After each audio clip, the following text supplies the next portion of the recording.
In the heart of the Persian Gulf, there's a small cluster of islands, shimmering in the turquoise water. This is a kingdom where the whispers of ancient civilizations meet the roar of a modern economy. It's a place just packed with deep and, honestly, pretty surprising contrasts. This is Bahrain. I mean, really think about that question. How can a place so small hold so much? So much history, so many different cultures, and this constant, incredible push towards the future. You know, to really get Bahrain, you have to lean into that riddle. And our story really has to start with the name itself, because believe it or not, the name holds the key to this whole idea of duality, of two sides to everything here.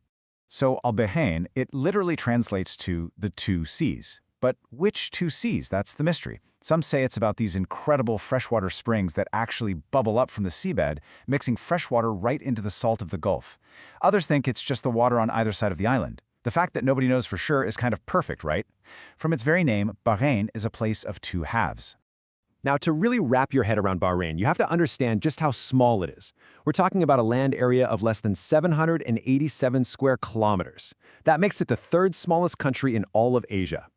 Everything that happens here, every story, it's all unfolding in this one, very concentrated, very intimate space. And right away, here's our first big contrast. You take that tiny footprint and you pack it with people. Bahrain is one of the most densely populated nations on the planet. You've got over 1.5 million people living together on this small group of islands. It creates this incredibly vibrant, buzzing crossroads where different worlds are constantly bumping into each other.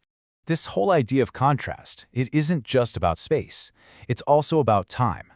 Because Bahrain's story isn't just a few centuries old. Nope, we're talking millennia. Okay, so let's do a quick time jump. Go back 5,000 years. This place was the center of the Dilmun civilization, a huge trading hub in the Bronze Age. For centuries after that, life was all about the sea, and especially about pearls. People said they were the best in the world. Then, in 1783, the Al Khalifa family, who are still in power today, took charge. But the 20th century, well, that changed everything. They found oil in 1932, and that just rewrote the country's entire future. That led to independence from Britain in '71, and then in 2002, Bahrain officially became a kingdom. That is such a dramatic leap, isn't it? From an economy based on diving for pearls to one powered by oil. But here's the really smart part. The leaders in Bahrain saw that the oil wasn't going to last forever, so they made a really bold move. Decades ago, way before their neighbors, they started investing in other things, like banking and tourism. They basically built the Gulf's very first post-oil economy. And today, well, Bahrain is a huge financial center. You see that in the glittering skyline, and you hear it in the roar of the Formula One Grand Prix every year. But, and this is a big but, underneath all that shiny new stuff, the old engine is still running. Oil still brings in 70% of the government's money, and their number 2 export is aluminum. It's this really complex modern machine that's still very much plugged into its industrial past. And this mix of old and new isn't just about the economy. You see it most clearly in the people. Bahrain has always been a crossroads, and today, who lives there is one of the most interesting things about it. Okay, get ready for this because this statistic is kind of mind-blowing. The majority of people who live in Bahrain are not Bahraini citizens. Foreign workers or expatriates make up more than half of the entire population. Just think about that. It completely shapes daily life, the culture, the workforce, everything. So where are all these people from? Well, the huge majority come from South Asia, and you can feel that everywhere. It's in the amazing food you can get, the different languages you hear on the street. It's like a living, breathing example of how our modern world is so interconnected. But the diversity doesn't stop there. Even if you just look at Bahraini citizens, it's not one single group. It's more like a mosaic.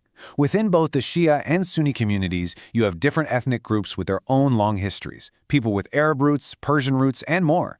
Each one adds another layer to what it means to be from this island. All of this brings us to what might be the biggest tension in Bahrain today. That constant push and pull between opening up and holding on to tradition, between moving forward and staying in control. So on one hand, you've seen real moves toward political change. Women got the right to vote back in 2002, and they brought back parliamentary elections. But on the other hand, there are major challenges. The Arab Spring protests in 2011 were met with a government crackdown, and human rights groups are still critical of the situation there. So much so that organizations like Freedom House have rated the country as not free. It's a nation that is constantly, and sometimes painfully, in transition. So, how does a country deal with all these competing forces? Well, you make a plan. You chart a course. And for Bahrain, that course is all about one number, 2030. The Bahrain Economic Vision 2030, that's the country's official game plan. And its goal is super clear: build a strong, competitive, and sustainable economy that will still be working long after the last drop of oil is gone. It's a really honest look at the challenges they're facing, and a big bet on a future that's built on new ideas, not just what's under the ground. And that leaves us with one last question to chew on.